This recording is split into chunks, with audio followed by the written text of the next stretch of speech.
আসসালামু আলাইকুম। খুব সহজে বাড়িতে কেমনে ভেজিটেবল রোলের পুর বানান যায় ওইটাই আমি আপনাদের লগে আজকে শেয়ার করবো। আমি একটা ফ্রাই প্যানে পরিমাণ মতন সয়াবিন তেল, পাতাকপি কুচি, গাজর একসাথে দিয়ে দিছি। আমি পরিমাণের চেয়ে এইখানে একটু লবণ কম দিলাম, যেহেতু এটার মধ্যে আমি এইখানে সয়া সসটা ব্যবহার করবো। সয়া সসের মধ্যে এমনিই লবণ থাকে। তো সাথে দিয়ে দিছি টমেটো সস, কালো গোলমরিচের গুঁড়া। তো সব উপকরণ আমি মিশায়া ভালো করে একটু লাইড়া চাইরা এখানে দিয়ে দিতেছি আমি একটা ডিমটারে ভালো করে সবজির লগে মিশায়া লইতেছি।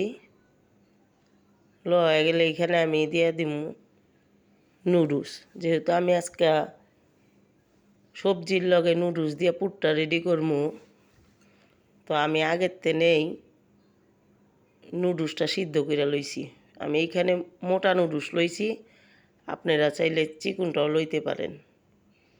তো ভালো করে এটির লগে আবার মিশাই লইতেছি সবজি নুডলস একসাথে। সাথে এখন দিয়ে দিতেছি কয়টা কাঁচামরিচ আর ম্যাগি মশলা। মানে সব কিছু একসাথে ভালো করে মিশাইলুম।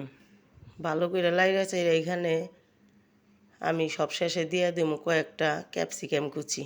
ক্যাপসিকাম কুচিটা দিয়ে আমি বেশিক্ষণ চুলার মধ্যে রাখবো না, তাহলে ক্যাপসিকামের স্বাদ গন্ধ এটা নষ্ট হয়ে যায়। তো আপনারা চাইলে এখানে পেঁয়াজ পাতা বা পেঁয়াজের কলি ব্যবহার করতে পারেন, তো এই সিজনে তো পাওয়া যায় না। আমি আজকে খুব অল্প উপকরণ দিয়া ভেজিটেবল রোলের পুরটা রেডি করে লইছি। আপনারাও একবার ট্রাই করেন। আর ভিডিওটা ভালো লাগলে অবশ্যই একটা সাবস্ক্রাইব করবেন। আর ভিডিওটা দেখার জন্য অনেক ধন্যবাদ।